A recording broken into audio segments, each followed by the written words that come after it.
On July 18th, 2020, NASA launched a new vessel. 6 astronauts boarded Goliath 1 and set off to prepare the first human colony on the moon.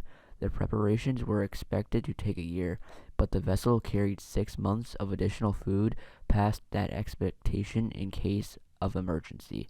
Radio communication was possible only on the side of the moon facing the Earth. The astronauts were told to stay in this area to maintain radio contact. The astronauts had landed on the eastern border of the Serenitatis. This lunar mare was largely covered in basalt and held few craters, making it perfect for colonization. The goal of the astronauts was simple: map the area for colonization and blueprint the construction of buildings. The only real danger on the moon was meteors striking it, as the moon was devoid of any atmosphere. An electronic journal of the day's event was to be sent back to NASA along with any interesting photos or videos, although it was to be seen if anything exciting could happen. It was the moon, after all. The first few months of journals was fairly normal. The astronauts were right on schedule with the predicted progress. They wasted no time to blueprint the area. Everything in a normal town was to be in the future town: a grocery store, a school, a hospital, among other things, of course. These supplies would need to be sent by other vessels. It wasn't their mission to build anything. Then, on the 17th of September that year, the daily report had not come.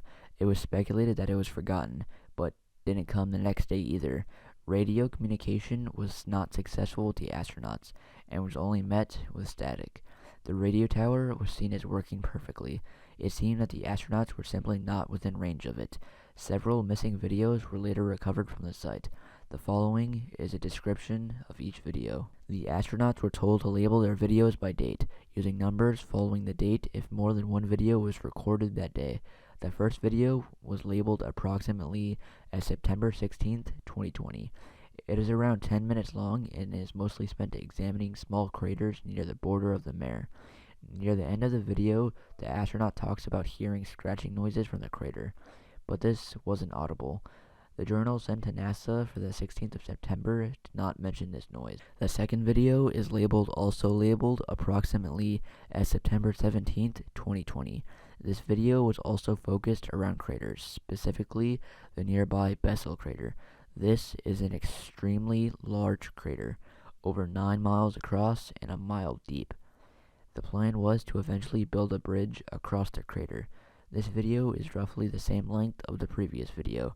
The astronauts begin to make notes of the crater when the scratching sound is heard again. This time, however, it is quite audible and appears to be coming from the basin of the crater. The sound becomes so loud it begins to irritate the astronauts. One of the men looks down over the edge to find the source of the sound. A force unseen by the camera suddenly pulls the astronaut into the crater. His screams are heard briefly before the camera is cut short. The third and final video is labeled Code 7700. Please help. The date is unknown, but it can be assumed it is probably the next day. It begins with an astronaut in an oxygen tank talking to the camera. He explains in a calm voice that he has been unable to contact the radio. He also explains about how 2 of the astronauts have been horribly slaughtered. At this point, tears start to roll down his face, but he continues in a calm tone. The scratching noise from the previous videos is heard suddenly and sharply. The camera is knocked to an adjacent wall of the tent, and we listen to the astronaut pleading, followed by a heavy thump. The man continues to plead and cry out for help, stating that he can't breathe. The camera is completely turned away from the man, so it is not seen what is attacking him. We see blood begin to splatter the adjacent wall. The man continues to scream for help and is now completely bawling. Blood splatters against the wall for a second time, against the wall, alongside the sound of bones snapping and flesh being torn from them. His pleas for help suddenly stop and are just reduced to an inane screaming and crying. As blood splatters against the wall again, a bit of brown liquid now mixes in with the bright red liquid. The tearing sound has been since replaced with that of squishing and sloshing. The only sound the man makes now is a quiet death rattle. Suddenly the man goes silent, and several of his organs are tossed near the direction of the wall. Coincidentally, the night of September 18th was a red moon. None of the bodies of the astronauts from Goliath 1 were ever fully recovered. Colonization of the moon has been postponed until further notice. The team sent to investigate the radio communication problems the astronauts were having refused to talk to the public. Of the 4-man repair team, 2 have committed suicide since returning to Earth. While the 3 videos were recovered, a photograph was also recovered. It is still unknown as to what the photograph is.